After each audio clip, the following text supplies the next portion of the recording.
Assalamualaikum warahmatullahi wabarakatuh, Sobat Henis Channel dimanapun Anda berada. Semoga Sobat Henis Channel semua selalu diberi kesehatan, dipanjangkan umurnya, diampuni semua dosa-dosanya, dilimpahkan rizkinya, dan selamat dunia akhirat. Amin amin ya Allah ya Robbal Alamin. Kisah mengerikan di balik nama Kampung Pecah Kulit. Salah satu titik di Kampung Pecah Kulit yang menjadi pasar tradisional. Jalan Pangeran Jayakarta merupakan salah satu jalan tertua di Jakarta. Jalan itu, yang dulu dikenal dengan nama Jakatrawek ini, sekarang menjadi salah satu jalan sibuk di wilayah barat Jakarta. Banyaknya gedung perkantoran dan pusat perdagangan membuat jalan di wilayah tersebut seolah tak pernah mati. Namun, di balik kesibukan Jakatrawek masa kini, tersimpan sebuah kisah kelam nan tragis. Tepatnya di dekat gereja Portugis Sion, tak jauh dari stasiun Jayakarta, sebelum mencapai stasiun kota, di sana, eksekusi hukuman mati untuk seseorang yang dicap sebagai pemberontak oleh pemerintahan Batavia pernah terjadi, yang menandakan sadisnya pemerintah kolonial saat itu. Tragedi mengerikan itu bahkan menjadi legenda turun-temurun di kalangan warga asli Betawi hingga saat ini. Jadi dahulu terdapat seorang pria keturunan Jerman, dia sering merampok demi membantu pribumi saat masa pemerintahan Belanda.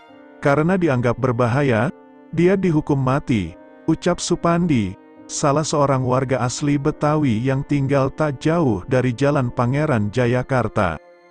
Pria itu adalah Pieter Erbervet, seorang warga blasteran Indo-Jerman yang saat itu gencar memimpin perlawanan terhadap pemerintah Batavia. Beberapa catatan sejarah menyebut kebencian Erbervet pada Belanda karena ketidakadilan pemerintah Batavia dalam kasus-kasus tanah di wilayah Pondok Bambu.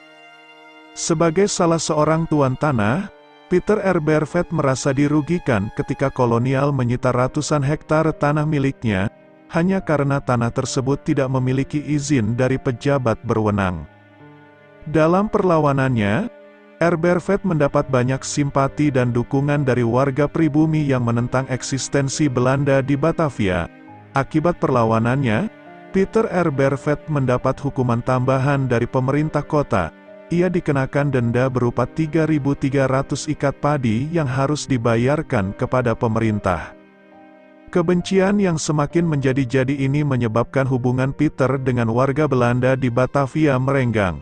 Kendati demikian, sikap simpati justru ditunjukkan warga pribumi. Warga saat itu sangat mendukung perlawanan yang dilakukan Erbervet. Apalagi setelah ia berhasil menjalin hubungan dengan beberapa ningrat di Kesultanan Banten.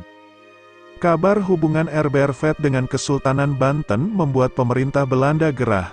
Maklum saja, saat itu Kesultanan Banten merupakan ancaman bagi eksistensi Belanda di Batavia. Belanda kemudian menangkap Erbervet bersama puluhan pengikutnya. Sejarawan Betawi Ali Syahab menyebutkan, tuduhan pemerintah kepada Erbervet tak tanggung-tanggung, hendak berbuat makar terhadap kompeni pada malam pergantian tahun, tanggal 1 Januari tahun 1722. Mereka juga dituduh akan membunuh semua orang Belanda di Batavia saat pesta pergantian tahun.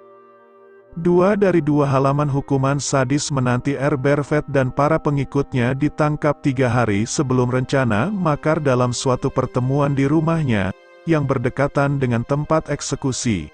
Ia dikhianati salah seorang budaknya yang melapor ke VOC.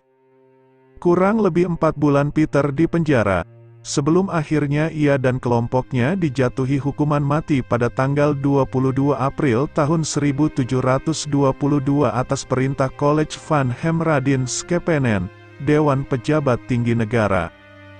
Berbeda dengan hukuman mati yang biasanya dilakukan pemerintah Batavia dengan memancung korban atau menggantungnya di depan Staduis, hukuman mati bagi Pieter Erbervet dilaksanakan di luar tembok Batavia sebelah selatan. Tepatnya di tempat yang sekarang bernama Kampung Pecah Kulit. Dalam bukunya, Betawi, Queen of East, Alwi Syahab mengatakan, pelaksanaan hukuman mati itu digambarkan sangat sadis. dilakukan dengan menarik kedua tangan dan kaki, masing-masing diikat pada seekor kuda. Tubuh mereka semua dicincang dan jantungnya dicopot, lalu badan mereka ditarik dengan 4 ekor kuda yang berlari secara berlawanan ke 4 penjuru, sampai pecah-pecah menjadi 4 bagian, tulis Alwi Shihab.